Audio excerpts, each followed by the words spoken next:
Baik, Bapak Ibu, selamat malam. Terima kasih kita bertemu pada malam hari ini.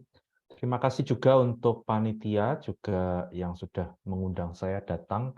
Kalau saya, kalau kita nggak ada internet, mungkin saya harus jauh-jauh gitu ya, terbang dari sana ke sini gitu. Tapi karena sejak 2 tahun yang lalu kita karena COVID, salah satu berkat dari COVID adalah saya belajar pakai Zoom, gitu ya. Zaman dulu kita nggak tahu namanya Zoom itu apa, gitu ya. Zoom itu seperti dibuat besar, dibuat kecil ya, zoom in, zoom out gitu ya. Tapi sekarang ternyata Zoom ini bisa dipakai untuk fasilitas kita untuk menghubungkan satu sama lain. Nggak cuma yang ada di Jakarta, di Paroki Santora, tapi kita di mana saja bisa ketemu bersama gitu ya. Jadi saya lihat singkat ada juga yang nggak dari Jakarta, tapi ada dari tempat-tempat lain. Baik, eh, malam hari ini kita akan ambil renungan. Sebentar, saya share screen dulu.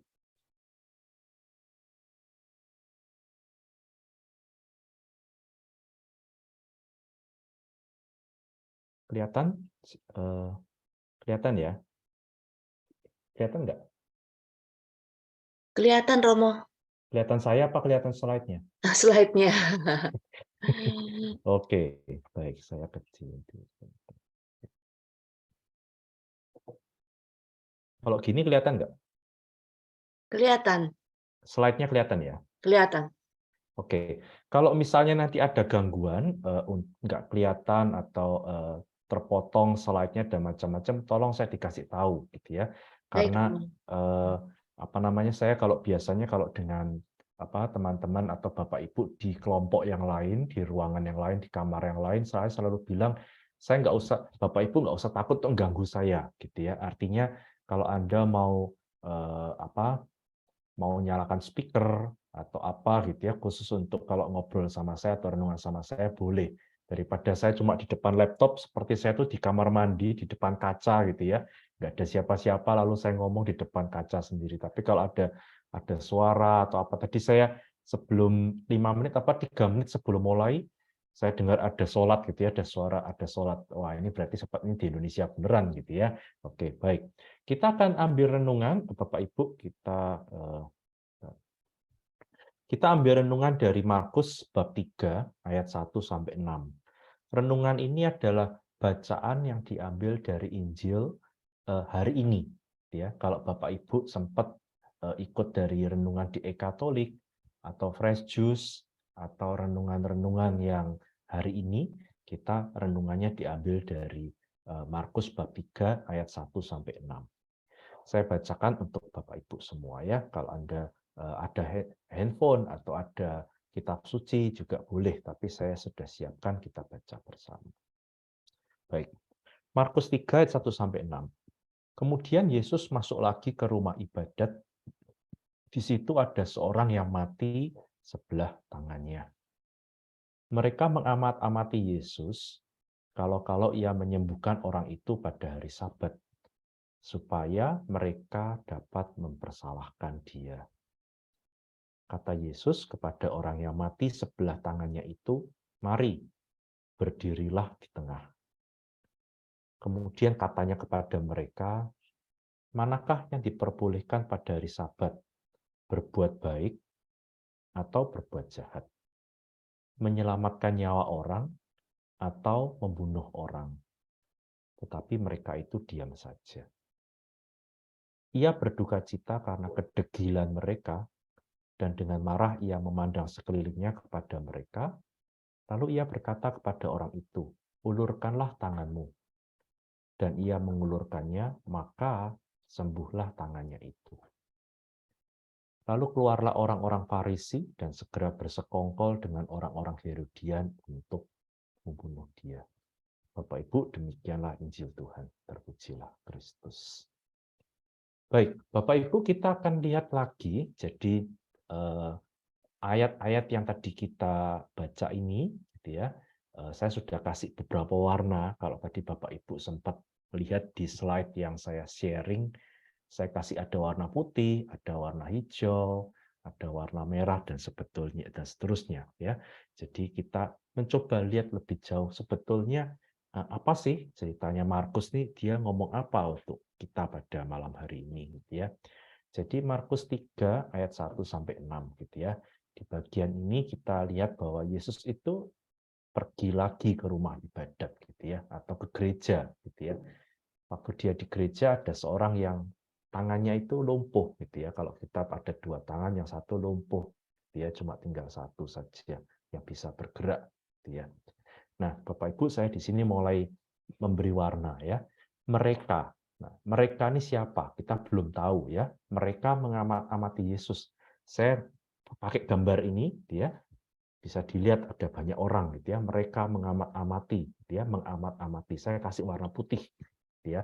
Kemudian merekanya supaya mereka dapat, jadi orang mereka ini mengamat-amati Yesus supaya apa? Supaya bisa mempersalahkan dia. Jadi ngamat-amatin itu tujuannya cuma cari salahnya aja gitu ya. Jadi mereka mengamati Yesus itu bukan untuk memuji, bukan untuk melihat suatu tanda yang hebat, tetapi dicari salahnya gitu ya. Itu mereka ini, kita belum tahu siapa mereka ini ya. Nah, kata Yesus kepada orang yang tadi itu, yang tangannya sebelah mati ini, yang nggak bisa digerakkan itu, gitu ya, yuk berdiri di tengah. Ya. Lalu Yesus berkata kepada mereka, nah mereka ini kita belum tahu. Yesus bertanya, mana yang diperbolehkan pada hari Minggu, ya, hari Sabat ini hari Minggu atau hari Sabtu, gitu ya. Nah, saya kasih warna biru ya, berbuat baik atau berbuat jahat. Ya, Yesus kasih dua pertanyaan. Mana yang boleh? Berbuat baik atau berbuat jahat? Nah, berbuat baik itu apa? Menyelamatkan nyawa orang. Maka saya kasih warnanya sama, gitu ya. Berbuat baik itu artinya menyelamatkan nyawa orang, atau berbuat jahat artinya itu membunuh orang, ya. Jadi kita bisa lihat bahwa di sini Yesus itu memberi pertanyaan, mana yang boleh kita lakukan kalau di hari Minggu? Berbuat baik atau berbuat nggak baik? Ya. Nah, berbuat baiknya versi Yesus itu adalah apa? Menyelamatkan nyawa orang. Ya. Sedangkan yang tidak baik atau istilahnya jahat itu adalah membunuh orang. Tapi orang-orang ini, mereka ini, ya kita nggak tahu siapa, mereka ini diem aja. Karena apa? Kalau mereka ngomong, nanti pasti akan disemes sama Yesus gitu ya. Yesus ini kan anu ya, ciamik banget gitu ya, orang hebat ya. Jadi dia bisa tahu, dia ketemu sama siapa, ngomong sama siapa, dia bisa cari juga. Kalau orang-orang mereka ini cari salahnya Yesus, Yesus ini juga cari kekurangan-kekurangan mereka. Jadi sama-sama perang ini, perang kalimat ini ya. Ini kalau misalnya di pengadilan mungkin antara jaksa dengan penuntut umum gitu ya. Ini sama-sama cari ruangan, celah-celah mana yang salah omong gitu ya. Itu. Akhirnya apa? Ya mereka ini diam aja. Daripada nanti dikritik balik sama Yesus, diam aja. Ya. Oke. Lalu Yesus ini berduka cita, dia susah gitu ya, karena diajak omong nggak dijawab ya. Mana yang berbuat baik atau berbuat jahat, dia nggak bisa jawab ya, mereka ini ya. Lalu sebagai bukti dia berkata, udah ulurkan tanganmu gitu ya. Jadi kita bisa lihat bahwa mengulurkan tangan, jadi Yesus itu sebetulnya nggak berbuat apa-apa gitu ya. Kalau Bapak Ibu kita lihat, dia tidak mengurapi, dia tidak memberi tangannya untuk memberkati, atau kalau di kitab Injil yang lain itu misalnya memberi air ludah itu untuk mengolesi di mata gitu ya, atau menjamah tangannya gitu ya. Enggak, ini hanya minta sama orang itu untuk apa? Ulurkan tanganmu gitu ya. Tangannya yang tadi lumpuh ini mungkin pelan-pelan diangkat begini sama tangan satunya, lalu diarahkan ke Yesus gitu ya. Nah, pada waktu itulah sembuh. Itu menariknya ya. Jadi bukan Yesus yang melakukan, tetapi orang ini sendiri yang berusaha, gitu ya. Nah, akhirnya kita tahu bahwa siapa itu mereka. Mereka itu orang Farisi, gitu ya. Jadi mereka ini dari awal Markus bab ayat 1 itu sampai ayat 5 nggak diketahui siapa. Baru di ayat 6 itu kita baru tahu bahwa yang namanya mereka itu adalah orang Farisi, ya biasa. Orang Farisi ini kan golongan saya ya, romo-romo gitu ya. Orang-orang Farisi ini romo-romo. Bukan, jadi kalau orang-orang Farisi ini bukan Bapak Ibu yang hadir di Zoom malam ini gitu ya. Orang-orang Farisi ini ya romo-romo paroki gitu ya, seperti saya gitu ya. Romo-romo yang lain, frater, diakon, bruder. Nah, ini kami ini orang Farisi. Karena apa? Kami diandekan orang-orang yang tahu betul tentang isi kitab suci gitu ya. Maka orang-orang yang tidak sesuai dengan kata kitab suci, nah biasanya tugas kita tuh lalu apa? Mencari yang benar, gitu ya. Ini boleh, ini nggak boleh, yang ini salah, dan seterusnya, gitu ya. Orang Farisi itu mencoba mencari mencari ini loh, hukum yang betul tuh ini. Karena patokan mereka itu adalah Taurat Musa. Sedangkan Yesus ini bukan itu, gitu ya.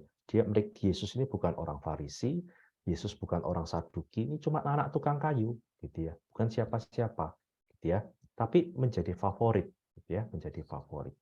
Oke, saya lanjut ya. Nah, Bapak Ibu, menurut Anda bagaimana ya?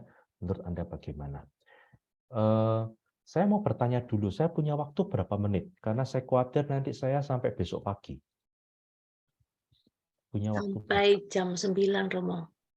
sampai jam 9. Oke, 9 kurang. 9 waktu Indo ya? Iya, Oke, betul. oke, karena saya sudah jam 9. Oke, Bapak Ibu sekarang saya tinggal di Taiwan, saya tugas di kota Taipei, melayani di sebuah paroki namanya Paroki Keluarga Kudus, tapi bukan Keluarga Kudus Rawamangun ya, saya Keluarga Kudus di Taipei, di Taiwan. Baik. Nah, apa yang bisa kita lihat di sini Bapak Ibu? Saya ambil tema malam ini itu temanya mau selamat atau tidak gitu ya. Kenapa kok saya ambil temanya ini gitu ya? Kenapa kok saya ambil temanya ini gitu ya? Sebetulnya yang saya ambil itu intinya hanya di ayat 4 itu aja gitu ya. Di ayat 4 itu aja. Tentang selamat dan tidak selamat itu. Mana yang bisa diperbolehkan? Berbuat baik, menyelamatkan orang atau membunuh orang gitu ya. Tema kita yang saya tawarkan buat kita hari ini adalah apakah kita mau selamat atau enggak selamat gitu ya. Mungkin pada waktu tadi Anda membaca judul temanya itu lalu bertanya-tanya, "Pintar Romonya mau ngomong apaan?" gitu ya. Selamat atau enggak selamat? Ya semua orang pasti akan cari selamat gitu ya. Enggak ada orang enggak mau cari selamat gitu ya. Maka kalau Yesus tanya sama kita gitu ya, seandainya kita hadir di gereja atau di rumah ibadat waktu itu, Yesus tanya sama saya atau Bapak Ibu semua, dia kan tanya, mana yang diperbolehkan di hari Sabat? Ya jelas berbuat baik, ya jelas menyelamatkan orang, gitu ya. Maka kalau tanya pilih siapa mau selamat, ya kita semua tak mau selamat, gitu ya. Kita semua mau selamat, nggak ada orang nggak mau selamat, gitu ya. Nah, Bapak Ibu, saya waktu menyiapkan ini saya mencoba cari gitu ya. Selamat itu artinya apa gitu ya? Selamat itu apa? Saya coba buka-buka di Kamus Besar Bahasa Indonesia ya, selamat. Selamat itu secara arti gitu ya, artinya itu terbebas dari bahaya ya. Kalau saya selamat gitu artinya ya terhindar gitu ya, bebas. Mungkin puji Tuhan karena saya terhindar dari sebetulnya kecelakaan atau apa malapetaka, bencana alam apa akhirnya saya terlewati gitu ya, saya selamat gitu ya, itu. Tapi ada juga selamat itu punya arti yang kedua. Selamat itu arti kata benda itu kita berharap gitu ya supaya kita itu selamat ya, bedakan sama yang tadi. Yang tadi selamat yang tadi itu terbebas dari sudah kejadian gitu ya, sudah terjadi. Sedangkan kalau ini selamat ini sebuah harapan gitu ya. Saya berharap supaya Anda doa. Tuhan saya berdoa supaya perjalanan orang tua saya atau anak saya yang sedang kuliah bekerja selamat gitu ya. Ada harapan gitu ya supaya beruntung gitu ya. Jadi belum terjadi tetapi kita berharap dalam doa gitu ya, dalam pernyataan gitu ya. Itu yang berikutnya. Atau yang ada artinya selamat itu apa? Kita memberi kata profisiat gitu ya, profisiat misalnya. Selamat ya sudah menikah gitu ya. Selamat ya lulus ujian gitu ya dan seterusnya. Jadi selamat yang ini gitu ya, selamat yang ini artinya kita mengucapkan salam. Misalnya selamat pagi gitu ya, selamat siang, selamat malam. Itu juga sama gitu. Jadi kita memberi salam. Nah, Bapak Ibu, kalau kita kembali pada kata mau selamat atau tidak, nah kita bisa kembali bertanya-tanya, sebetulnya apa sih yang Tuhan mau buat kita untuk kata selamat ini? Gitu ya. Nah, tentu saja kita nggak mungkin akan membunuh orang. Ya. Saya yakin bahwa kita semua yang hadir di sini ada 100 orang, gitu ya. Kalau 100 orang nonton rame-rame di acara Zoom pada malam hari ini, satu account ada 2 orang, berarti ada 200 orang yang lihat, ya toh. Nah, Bapak Ibu, kalau misalnya kita ditanya, apakah saya pilih selamat atau enggak? Saya akan pilih selamat. Tetapi kadang ketika saya ketemu sama orang, ketika saya berrelasi dengan orang lain, kadang saya tidak sengaja atau tidak hati-hati, saya membuat orang lain tidak selamat. Gitu ya. Maksudnya apa? Mungkin kata-kata saya, mungkin cara berpikir saya, mungkin cara bergaul saya, gitu ya. Atau mungkin tindakan saya, sikap saya yang membuat orang lalu tidak sengaja, gitu ya, membuat orang lalu berpikir, ini maksudnya apa sih, gitu ya. Atau nggak sengaja kita menyakiti, nggak sengaja ucapan kita, omongan kita dalam tanda kutip membunuh, gitu ya. Tidak menyelamatkan, tapi malah membunuh, gitu ya. Mengkritik baik, tetapi mengkritik yang terlalu dalam itu malah membuat orang jadi tidak betah, gitu ya, tidak tahan, gitu ya. Lalu akhirnya apa? Orang yang kita ucapin selamat atau yang kita harapkan selamat menjadi nggak selamat lagi karena apa? Sakit hati, dia itu. Jadi Bapak Ibu, pada bulan ini, gitu ya, pada hari ini kita baru saja 18 hari, gitu ya, baru di 1-2 minggu di tahun yang baru ini. Banyak orang mulai bertanya-tanya, gitu ya, apa sih yang Tuhan mau kasih buat saya, buat keluarga saya, buat orang tua saya, buat opa oma, buat cucu saya, buat usaha saya, buat kita nggak ada yang tahu, gitu ya. Tahun baru, gitu ya, kita baru lewat, gitu ya. Mungkin Bapak Ibu sebentar lagi hari Minggu, selain merayakan hari Minggu juga merayakan Xinjia, gitu ya, akan merayakan Imlek. Kami semua di Taiwan pasti akan merayakan, gitu ya. Jadi mereka ada misa Imlek, gitu ya. Nah, orang mulai bertanya-tanya, apa sih yang Tuhan mau kasih buat saya? Tuhan pasti kasih kita selamat, gitu ya. Tetapi kadang Tuhan itu memberinya itu nggak sama, gitu ya, seperti yang saya mau. Kalau saya tuh biasanya berharap apa? Saya berharap selesai doa, saya ngomong amin, lalu hadiahnya dapat. Yang saya harapkan itu dapat. Cita-cita dapat. Ternyata berbeda, gitu ya. Ternyata berbeda. Nah, saya mau sharing satu renungan kecil dalam bentuk lagu supaya ini menjadi berkat buat Anda semua, ya. 1 Korintus 2 ayat 9. Tetapi seperti ada tertulis, apa yang tidak pernah dilihat oleh mata dan tidak pernah didengar oleh telinga dan yang tidak pernah timbul di dalam hati manusia. Bapak Ibu kedengaran ya suaranya ya? Terdengar, Romo. Oke ya. Ya, ya, Orang yang tadi ngomong itu kedengaran ya, ya? kedengaran. Ya, Oke, saya lanjut. ya. Semua yang disediakan Allah untuk mereka yang mengasihi Dia.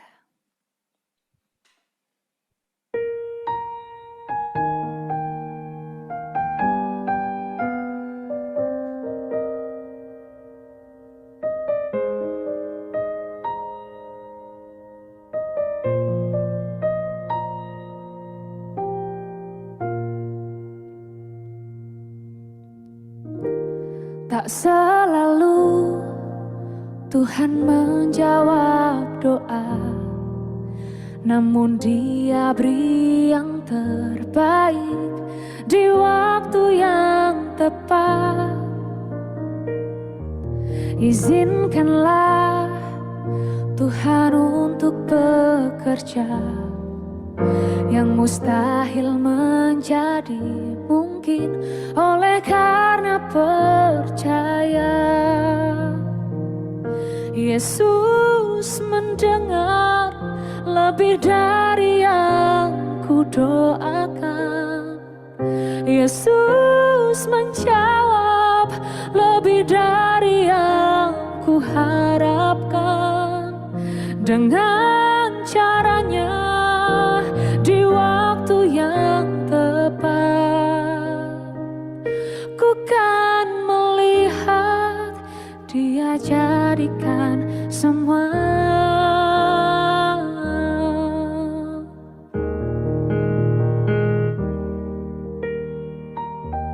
Tak selalu Tuhan menjawab doa, namun Dia beri yang terbaik di waktu yang tepat. Izinkanlah Tuhan untuk bekerja, yang mustahil menjadi mungkin oleh karena percaya. Yesus mendengar lebih dari yang ku doakan.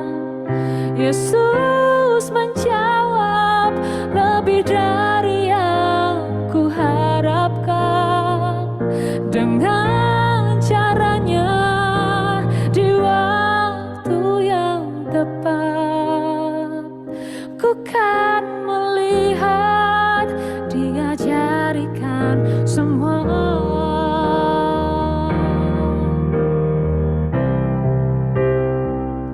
Yesus mendengar lebih dari yang ku doakan.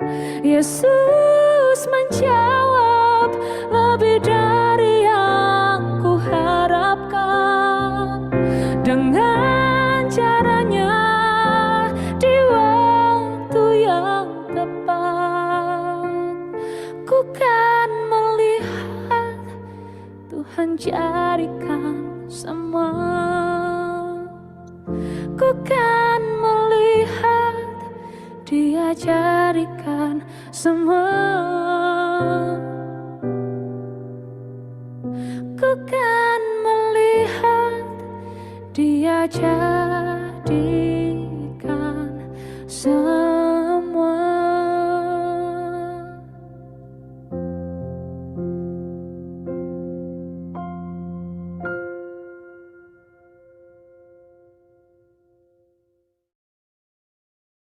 Baik, Bapak Ibu, sebuah lagu yang bisa saya beri hadiah pada Bapak Ibu semua adalah, kalau kita mau selamat, ya, seringkali kita minta sama Tuhan untuk, Tuhan, saya minta selamat, Tuhan, saya minta ini dan itu, gitu ya.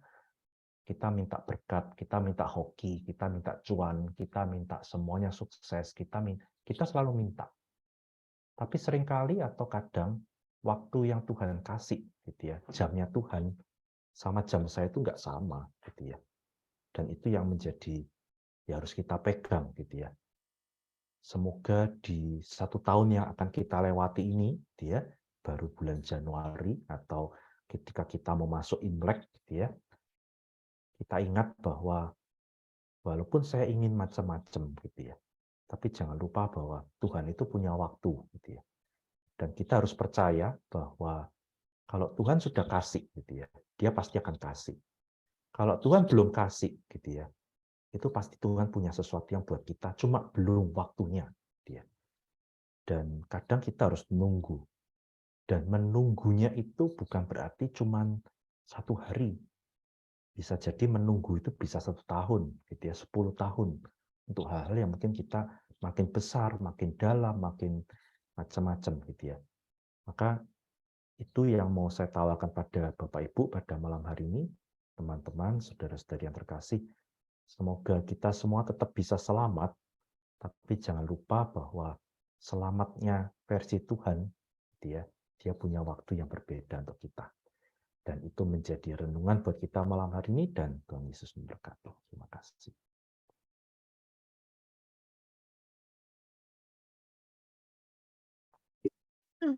Baik, Romo Vincent, terima kasih banyak untuk renungan firman Tuhan yang sudah Romo sampaikan kepada kita semua. Walaupun singkat, tetapi sungguh mendalam dan menyadarkan kita tentang mau selamat atau tidak tadi ya, Romo ya. Nah, Romo, sudah ada pertanyaan nih, Romo nih baru satu ya di kolom chat. Tapi bagi Bapak Ibu, teman-teman yang punya pertanyaan, selain ketik di kolom chat, juga monggo silahkan untuk langsung aja angkat tangan sehingga nanti Ibu Jau ataupun saya bisa buka ya. Atau yang bisa buka mungkin Ibu Jau ya untuk unmute. Ya, baik, saya bacakan ya, Romo. Ya, baik. Ini dari Ibu Silva ya. Romo, apakah Allah mencintai orang yang tidak berdoa? Mengapa dalam bencana alam banyak korban dan banyak juga orang baik yang menjadi korban? Apakah merupakan bagian dari acara Allah menyelamatkan, memindahkan korban orang baik ke tempat yang lebih baik dari dunia?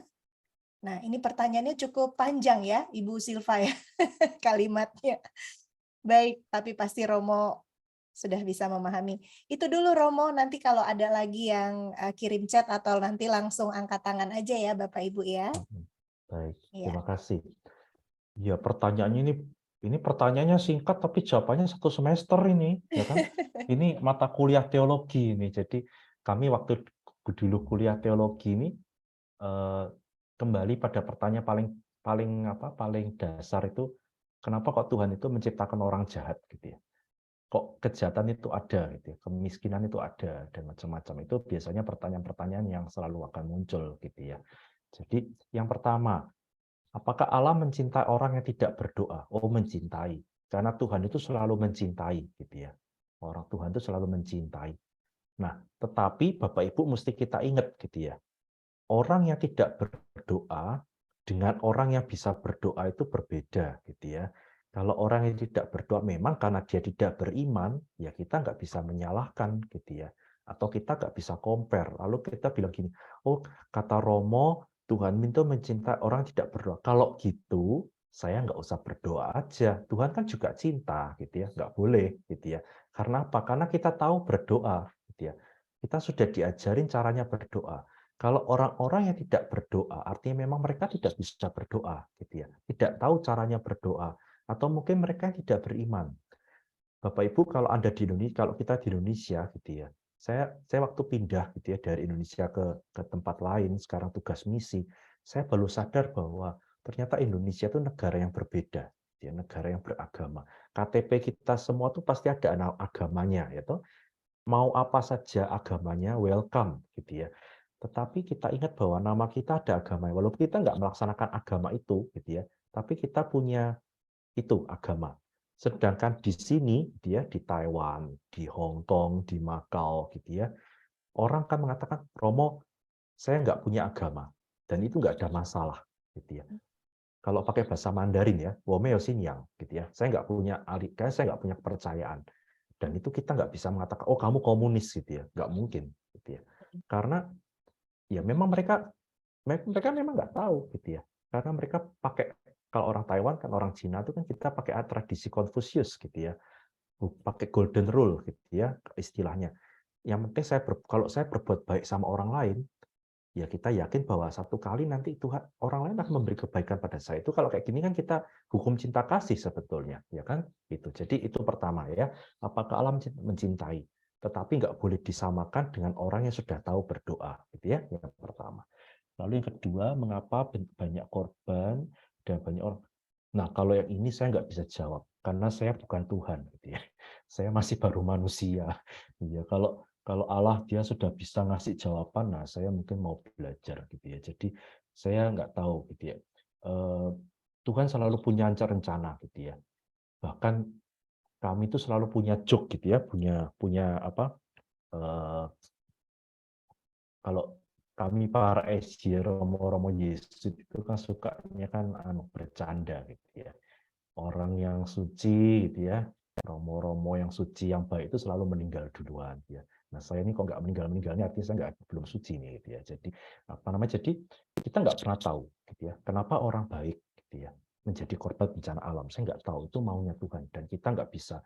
Itu hukum kebebasan Tuhan gitu ya. Kita nggak bisa mengatakan Tuhan kenapa gitu ya. Kalau saya lebih baik diganti pertanyaannya, bukan mengapa, tetapi bagaimana gitu ya.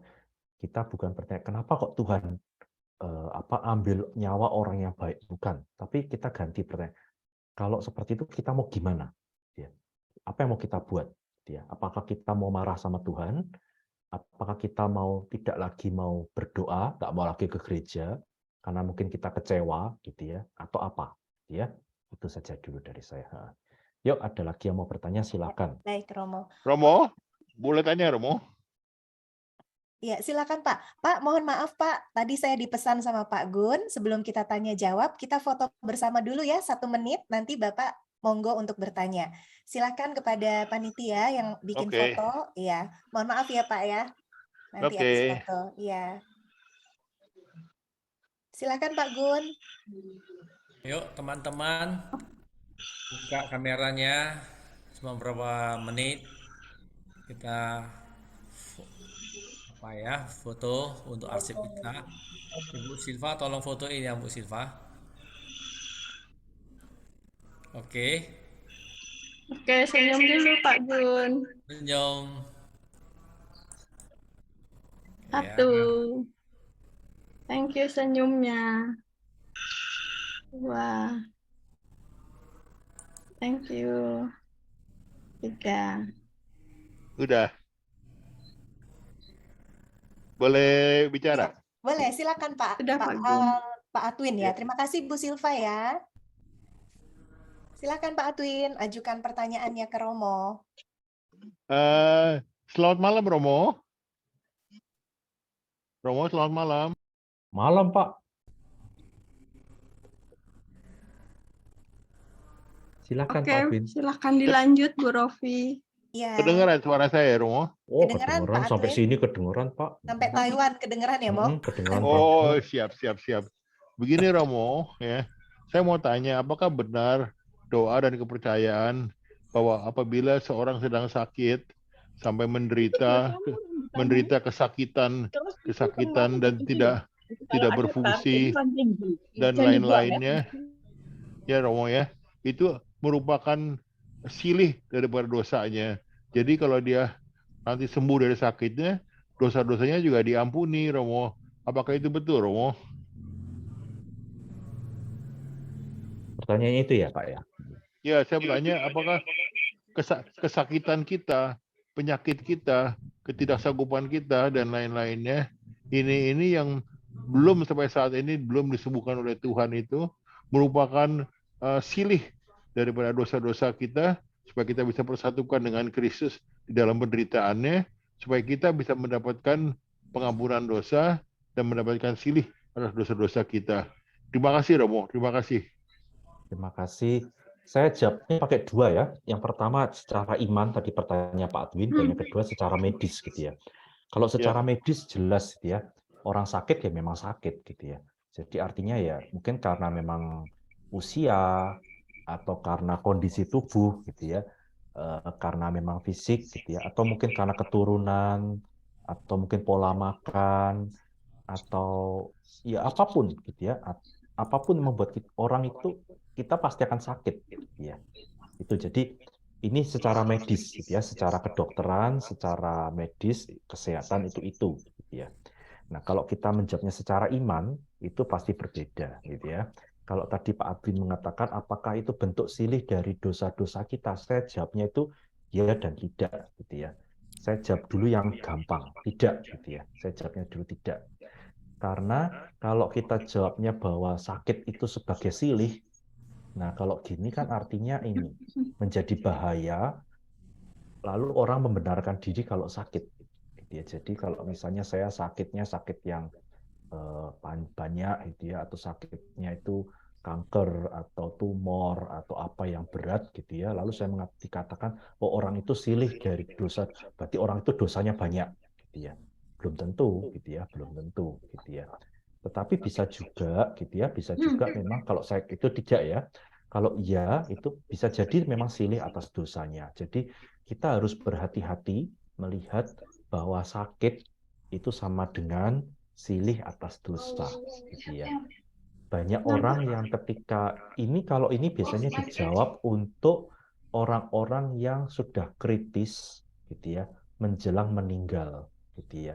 Lalu dia sudah opname, mungkin usianya sudah cukup banyak gitu ya, usianya sudah lanjut, tapi prosesnya untuk sampai ke sana itu panjang banget gitu ya.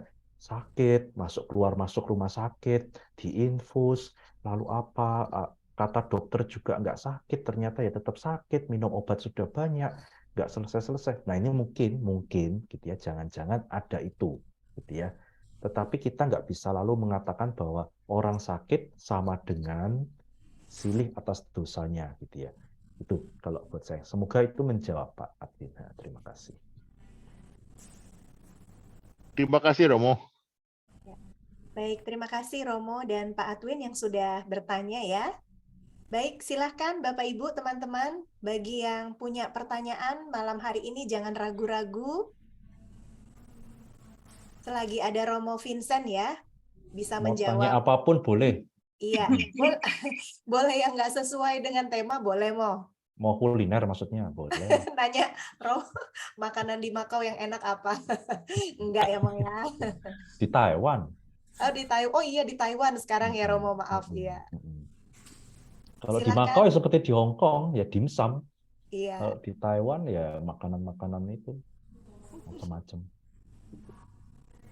Baik, silakan Bapak Ibu langsung aja di unmute ya yang mau bertanya seperti Pak Adwin tadi.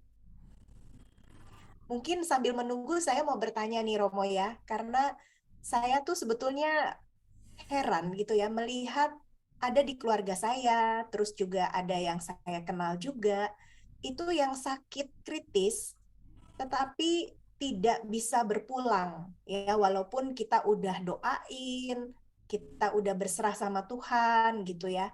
Tapi yang bersangkutan itu menderita sekali, lama sekali gitu ya berpulangnya, tapi dalam keadaan kritis. Nah, ternyata Romo setelah ngobrol-ngobrol, ada juga di keluarga saya soalnya Romo, cekong saya.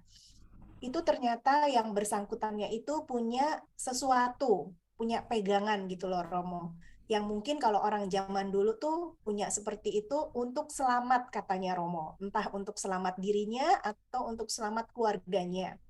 Tapi berkat kemurahan Tuhan ya pada akhirnya yang bersangkutan bisa kembali kepada Bapa gitu. Tapi apakah menurut iman kita itu memang ada seperti itu Romo? Kalau memang punya barang-barang jimat atau pegangan apa tuh jadi susah selamat ke akhiratnya. Begitu Romo. Baik. Kalau ini mungkin pertanyaannya jadi nyambung seperti ditanyain Pak Adwin ya. Jadi kalau misalnya sakit yang berkepanjangan gitu ya, apakah ini ada relasinya? Bisa jadi tadi yang kalau ini pertanyaannya lebih spesifik ya. Iya, ada jimatnya Romo soalnya. Ada jimat dan macam-macam gitu ya. Iya. Bisa jadi iya, bisa jadi gitu ya. Nah, gini, ini kembali kepada masalah kita. Tidak ada satupun di antara kita yang hidup gak mau happy dan selamat gitu ya. Siapapun dari kita gitu ya, entah kita usianya muda atau usianya sampai sepuh gitu ya, sudah tua pun kita selalu ingin happy gitu ya, bahagia. Dan kita juga ingin selamat gitu ya. Kalau bisa selamat itu artinya apa ya? Macam-macam seperti tadi kata yang di kamus itu ya. Selamat itu artinya di dunia ini ya kita happy, selamat. Nanti sampai di sana pun juga selamat gitu ya. Gitu ya, sampai di rumah Bapak pun juga selamat gitu ya. Nggak ada orang yang berdoa supaya nggak selamat, nggak ada. Semua orang pasti akan selamat. Nah, masalahnya adalah ketika sekarang kita ada di sini, gitu ya, kita punya macam-macam cara untuk selamat, gitu ya. Ada orang yang artinya akhirnya apa? Ikut persekutuan doa, ikut doa kerahiman ilahi seperti Bapak Ibu. Karena kita percaya bahwa kita akan selamat. Ada yang misalnya ikut doa-doa yang lain. Ada lalu ya akhirnya ada yang pasang jimat supaya apa selamat, gitu ya. Dipasang di tangannya gitu ya, pasang di ininya gitu ya, pasang di mana bagian tubuh tertentu dan seterusnya supaya apa, supaya menghasilkan rezeki dia supaya selamat. Kita tuh kan semua cari itu loh, cari rasa aman gitu ya dan selamat. Jadi betul kalau memang itu belum dilepas gitu ya, bisa jadi itu mengganggu dalam tanda kutip prosesnya gitu ya. Itu sih kalau dari saya. Ya, baik Romo Vincent, terima kasih Romo untuk jawabannya. Baik, ada lagi nih Romo. Ya. Saya bacakan ya. Nah, saya boleh tanya. Oh iya, Tante Honglan ya. Boleh Tante Honglan dulu, terus saya bacakan ya, Tante ya. Oke. Ada yang di chat. Ya, silakan. Ya Romo, selamat malam. Saya mau bertanya, tapi menyambung ceritanya Raufi. Raufi tadi kan cerita bahwa seseorang itu mempunyai jimat, Romo. Nah, ini bukan mempunyai jimat. Sinyalnya agak terganggu nih ya, Tante. Agak terganggu ya. Nah, bukan, silakan lanjut. Bukan mempunyai jimat, Tapi katanya ya dalam tanda petik bahwa dia itu kena roh jahat dari orang lain, diguna-guna apa begitu ya. Nah, sehingga dia tidak lepas-lepas tadi. Ya akhirnya lepas, tapi udah berbulan-bulan. Nah, pertanyaan saya, kalau tadi karena punya jimat sehingga tidak cepat lepas, tapi sekarang ini yang pertanyaan saya, dia kena guna-guna sehingga tidak lepas-lepas. Kalau benar-benar dia lepas, maksudnya meninggal, terus jiwanya kemana ya itu? Karena dia dijahatin orang. Itu pertanyaan saya, Romo. Oke. Kalau mungkin yang punya Rofi tadi, kalau jimatnya dilepas, dia udah bebas, bisa kembali kepada Tuhan. Nah, tapi ini karena dia pengaruh roh jahat tadi, dijahatin orang tadi, meninggal. Dan dia sudah lama sekali koma, katakan gitu. Berarti kan dia tidak ada kesempatan untuk mengaku dosa, tidak ada kesempatan untuk berbaik. Nah, terus jiwanya benar-benar meninggal, jiwanya kemana? Itu saya juga kepikiran karena ada teman yang begitu, Romo. Itu. Terima kasih, Romo. Topik yang satu ini gitu ya, topik untuk masalah kematian gitu ya, dan hidup sesudah mati itu kan yang nggak pernah kita bisa tahu 100% ya toh. Jadi banyak orang dari hari ini sampai hari ini kan kita selalu akan bertanya-tanya ya toh, setelah ini kita kemana gitu ya. Masalahnya kan orang sudah sampai sana pun itu nggak pernah update ke kita gitu loh. Nah, kalau kita pakai WhatsApp gitu ya, pakai Line, Facebook, Instagram, email gitu ya, SMS, gue udah sampai mana nih gitu ya, enak gitu ya. Gue udah nyampe terus nih, itu mah enak gitu ya. Nah, masalahnya kita sampai hari ini nggak pernah tahu, satu orang pun tidak pernah ada info ke kita. Mereka sekarang udah sampai mana gitu loh. Paling-paling ada yang mengatakan bahwa lewat mimpi, lewat perasaan, lewat penampakan, gitu ya. Tapi itu kan pengalaman personal dan itu nggak berlaku untuk semuanya, gitu ya. Nah, sekarang kita balik pada pertanyaan yang tadi ya.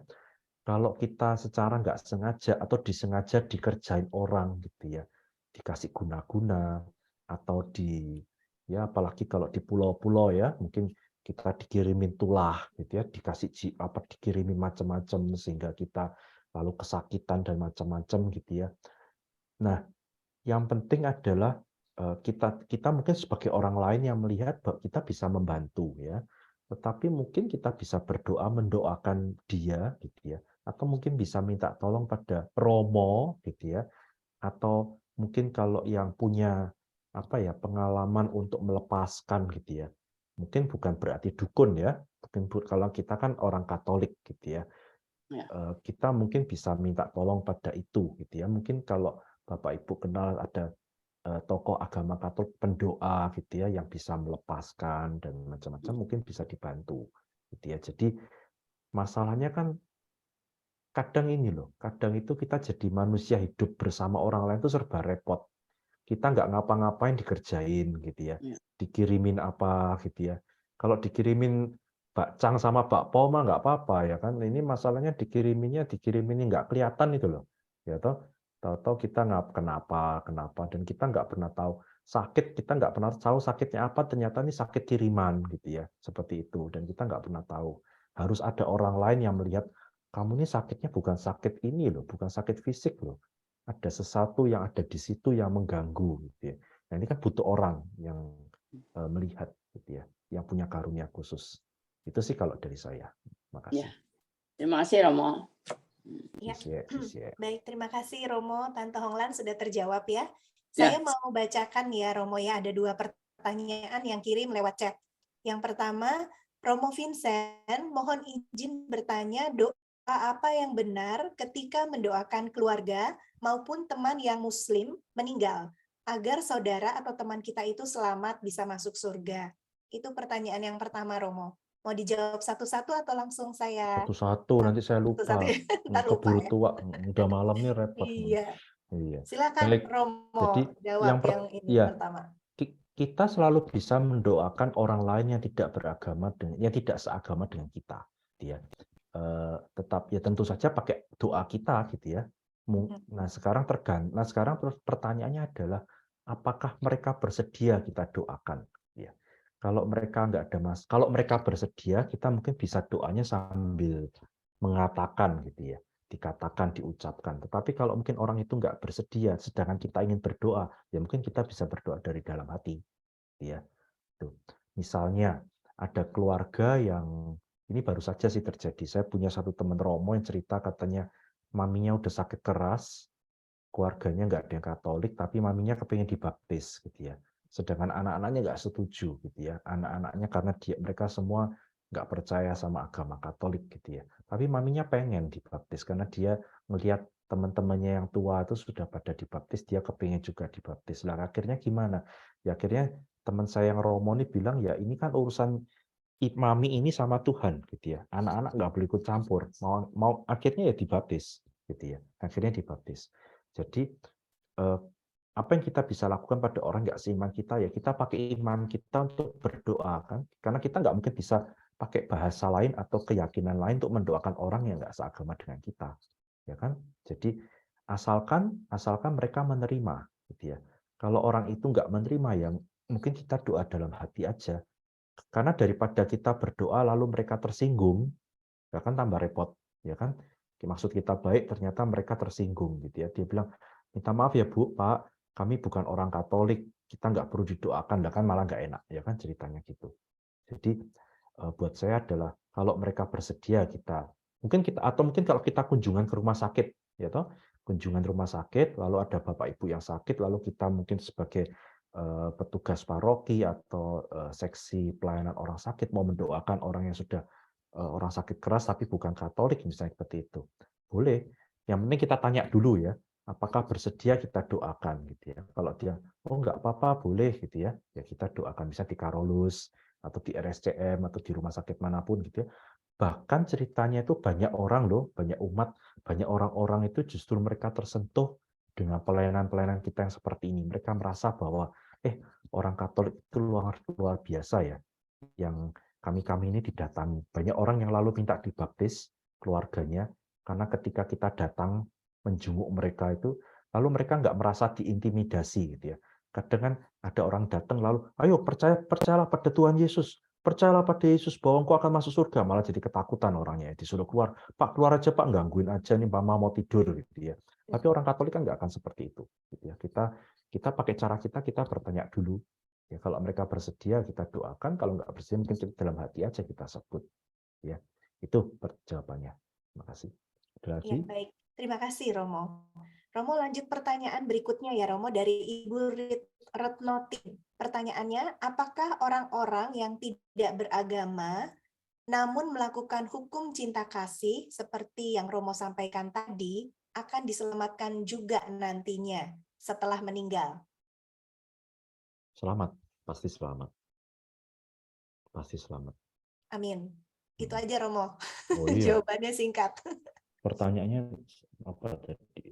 Iya. Tidak beragama. Iya, pasti kan selamat. Masalah ya karena tolok ukurnya mereka yang selamat, tolok ukur mereka yang mereka dengan kita kan berbeda ya. Kita kan sudah mengenal Yesus dan kita sudah punya patokannya. Sedangkan mereka punya patokan yang lain gitu ya. Apakah mereka diselamatkan? Ya mereka selamat gitu ya. Nah, sekarang pertanyaan kan kita bukan melihat mereka tetapi kita melihat kita dulu. Nah, kita ini sudah seperti ini mau gimana gitu ya. Itu sih. Kalau mereka pasti saya yakin mereka pasti gitu ya. Itu sih kalau buat saya. Ya, baik. Terima kasih Romo.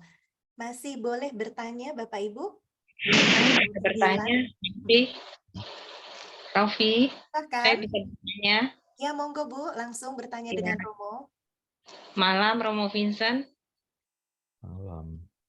Saya mau kembali ke Injil Markus tadi, Romo, yang mengenai hari Sabat, Romo.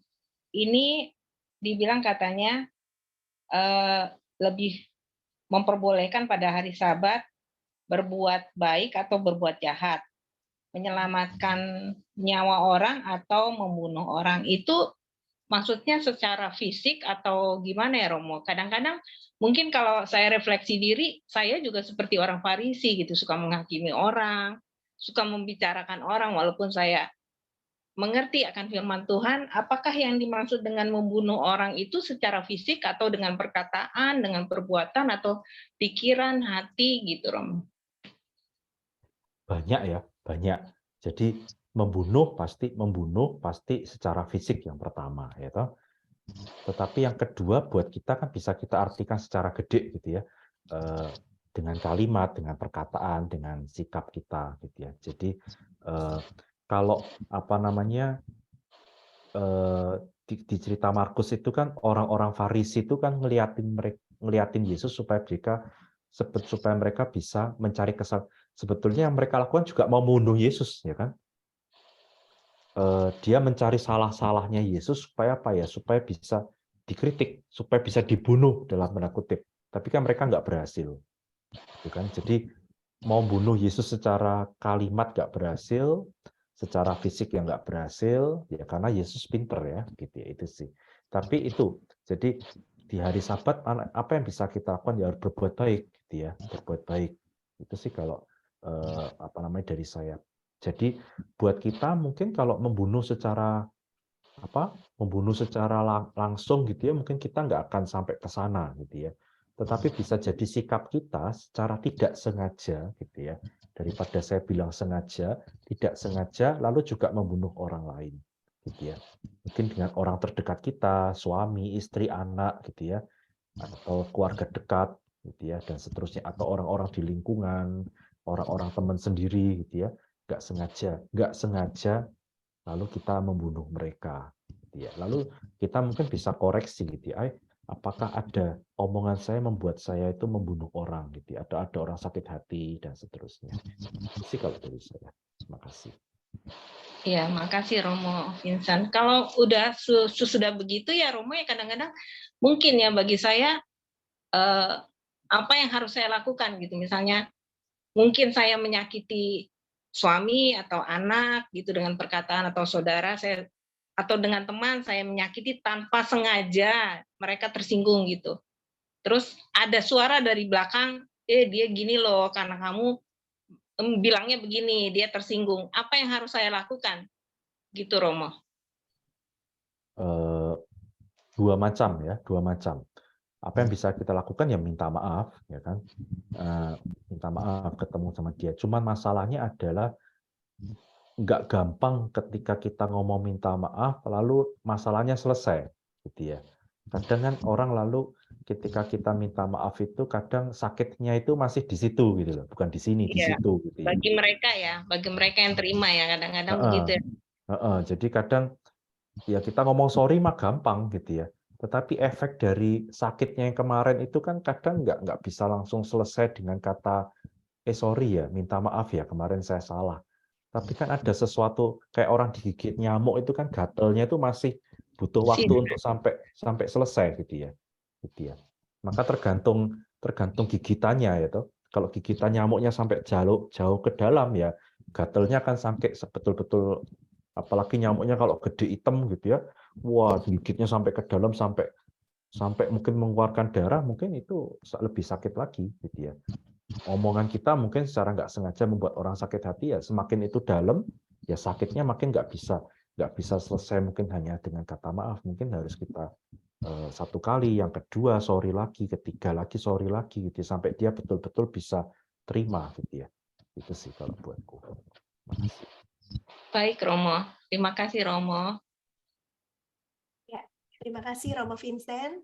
Ibu Ninuk sudah terjawab ya. Baik, masih ada lagi Bapak Ibu, silahkan yang mau bertanya. Kita gunakan waktu dengan saya mau tambahin. Kalau saya sharing ya Romo.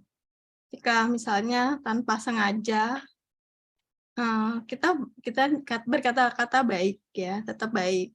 Tapi orang tersebut tersinggung ya Romo. Karena kan mungkin Roh Kudus yang atur lidah kita kan Romo. Jadi orang itu misalnya maaf ya, saya mau kasih kamu baju, tapi orang itu tersinggung kan mungkin ya Romo. Saya punya pengalaman sih, kita mau berbaik ke orang terus dia tersinggung gitu. Nah kalau saya triknya Saya minta maaf. Yang kedua saya ajak dia berdoa. Jadi silihnya lebih cepat, Romo. Pemulihannya lebih cepat. Jadi kita berdoa sama-sama ya, karena saya masih merasa kurang puas hanya dengan minta maaf gitu. Lebih ke situ sih, Romo. Jadi Tuhan itu lebih dahsyat dari kita. Jadi saya ajak aja berdoa, semoga ya dia mendapat Tuhannya yang bisa memaafkan saya gitu. Itu Romo. Kasih Romo. Sama-sama, bagus cara yang bagus. Masalahnya kan ketika kita relasi sama orang itu ada mood gitu loh, ada suasana yang berbeda gitu ya. Misalnya ambil praktis. Seringkali kan kita salah paham dengan bahasa-bahasa kalimat di WhatsApp atau di Facebook gitu ya. Atau mungkin kalau misalnya, makanya lebih baik kita tuh ngomong seperti ini gitu ya. Seperti ini daripada kita hanya menulis kata-kata di message gitu ya, di Facebook, Instagram, WhatsApp, atau email. Karena kalau kita bacanya tidak dalam suasana yang sama, lalu bawaannya apa? Berantem gitu ya, bisa jadi gitu ya. Misalnya, saya ambil contoh, misalnya besok pagi saya mengucapkan salam nih. Saya nggak ngomong langsung, saya kirim pesan gitu ya. Selamat pagi, bagaimana kabarnya? Sudah makan belum? Gitu ya. Itu kan biasanya hanya basa-basi yang sangat simpel gitu ya. Kalau orang yang mood-nya lagi bagus, dia mungkin akan reply, wah terima kasih ya diperhatikan, Tuhan memberkati. Gitu ya. Itu kalau hanya orangnya lagi baik. Kalau orang lainnya lagi mungkin punya masalah gitu ya, saya bilang selamat pagi, sudah makan belum? Tuhan berkati, bilang mau ngasih makan, nantangin. Udah tahu udah makan ditanyain lagi gitu ya, seperti itu. Malah balasannya malah berantem gitu ya. Jadi tergantung gitu ya. Maka lebih baik kalau ada masalah-masalah kita bicarakan secara langsung gitu ya.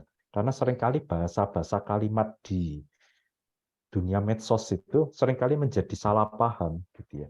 Karena yang membaca tidak mungkin sinyalnya nggak sama dengan sinyal kita gitu ya. Maksud kita baik, di sana mood-nya lagi nggak bagus, lalu jadi tersinggung, dipikir maksudnya yang lain gitu ya. Karena kan Tuhan itu menciptakan kita berbeda-beda itu loh masalahnya. Ya toh? Itu sih kalau dari saya. Terima kasih.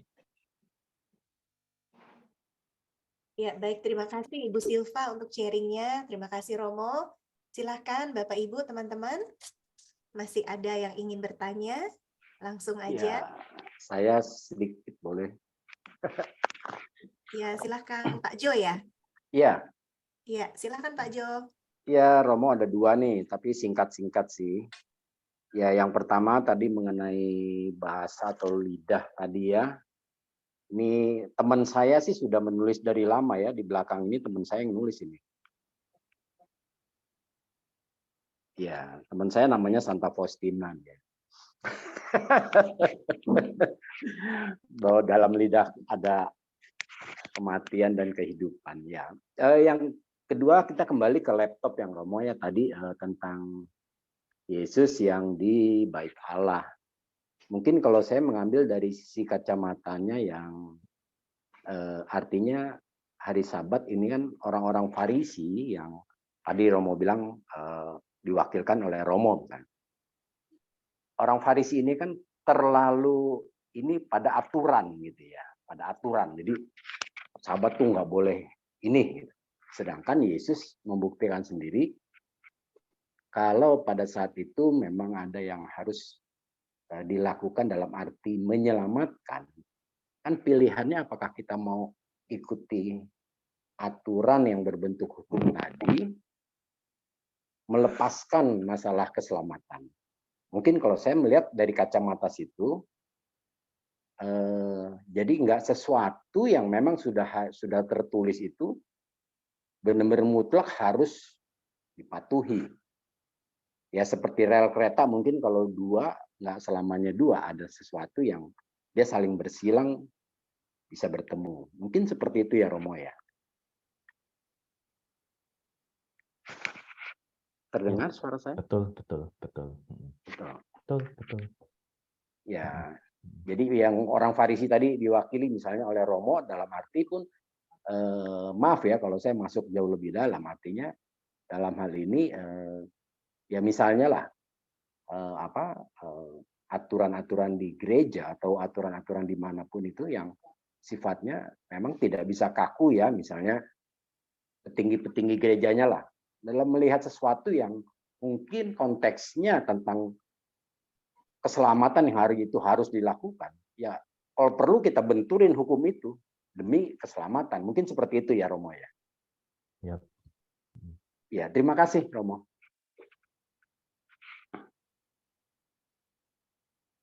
Oke, baik Romo. Oke, ya silakan. Ada hal yang ingin disampaikan Romo untuk menanggapi? Buat saya ya, kalau tadi nggak gampang juga ya kita, apalagi kami ini kan seringkali kita merasa yang lebih, dalam tanda kutip gitu ya. Lalu ketika saya bilang orang Farisi itu kan seolah-olah kita mengatakan bahwa saya bukan orang Farisi gitu ya. Tapi kalau saya selalu mengatakan bahwa seringkali pengalaman-pengalaman atau background atau studi makin lama gitu ya, pengetahuan makin banyak, lalu kita masih makin nggak gampang buat kita untuk terbuka gitu ya pada hal yang baru. Seperti tadi Pak Jo bilang gitu ya, seperti tadi sama temennya itu ya, sama si Suster Faustina itu. Jadi kami juga harus belajar. Kami ini yang seperti ini juga harus banyak belajar sih sebetulnya, supaya kami sadar bahwa kami juga butuh masukan gitu ya. Kami butuh masukan, dan itu nggak gampang, itu sih. Kalau mungkin kami yang masih muda-muda sih lebih open ya, lebih gampang. Tapi bukan berarti lalu yang kami juga selalu sempurna, enggak. Kami juga butuh banyak masukan dari Bapak Ibu semua. Terima kasih. Ya, baik Romo. Tambah sedikit boleh Bu Rafi? Ya, monggo, silakan Pak Jo. Iya Romo, ini cuma sharing antar kita ya Romo ya. Antar kita banyak nih, ada 100 ya. Iya, antar kita berarti 100. Japri aja Pak. Bukan, ya maksudnya tadi Romo tentang hal-hal yang mungkin aturan-aturan gereja gitu ya. Jadi jujur saja ini saya juga lagi berjuang ya untuk pesta kerahiman nanti di bulan April, karena nggak semua paroki welcome gitu Romo. Ini kan kembali kepada aturan lah, saya nggak tahu. Tapi ya ya bacaan Injil hari ini cocok sekali, karena pesta kerahiman bukan perayaan megah-megah, tapi itu pesta Yesus yang ingin menyelamatkan, seperti tadi satu tangan yang Romo tantang tadi, mau selamat atau apa tadi tidak gitu ya. Nah, cuma selamatnya mungkin kalau di Jakarta jadi selamat nih, ini makanya repotnya ini. Iya, ya ini satu pertentangan Romo, ini maksudnya masih memang menjadi satu ya dalam konteks saya lagi berjuang di paroki saya untuk memang bisa diadakan pesta ini memang secara meriah seperti yang ditulis di BASF. Mohon doanya ya Romo ya. Pasti. Jadi tapi mesti kita ingat loh bahwa kerahiman ilahi itu kan sebuah devosi, ya, devosi kerahiman ilahi, gitu ya.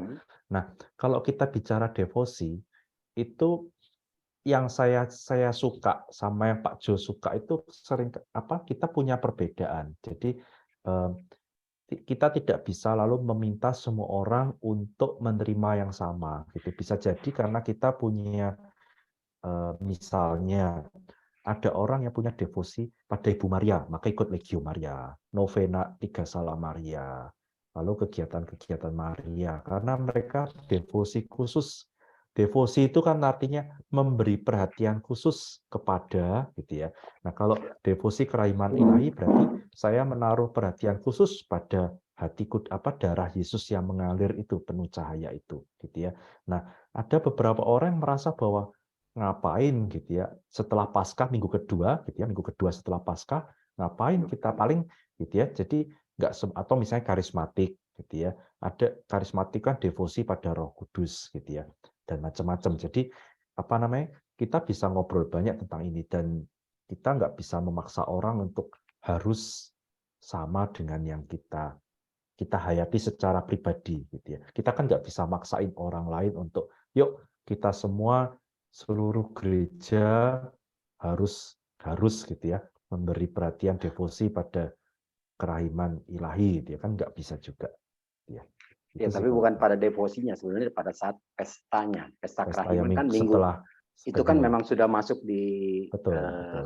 iya, hanya itunya, bukan masalah devosinya sih Romo Hmm. sebetulnya. Betul, betul, betul. Ya. Ya, saya setuju, saya setuju. Ya, ntar kalau nggak boleh, ntar perayaan di paroki saya boleh kok. Mantap Romo. Romo mantap. Pergi ke Kita Taiwan rame. ya. Bu Iya, Rofi, ntar saya kita tunggu rame-rame deh. Kita pergi. tiketnya sama Pak Gunawan.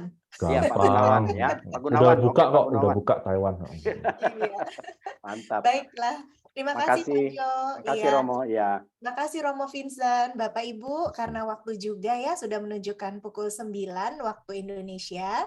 Karena itu acara tanya jawabnya kita stop dulu ya dengan hormat. Oke, baik kita lanjutkan acara berikutnya. Silahkan Pak Gunawan. Terima kasih ya Romo Vincent untuk renungannya. Tuhan memberkati. Baik Bapak Ibu, mari kita hening sejenak, kita akhiri acara rohani kita, ibadat kita pada malam hari ini.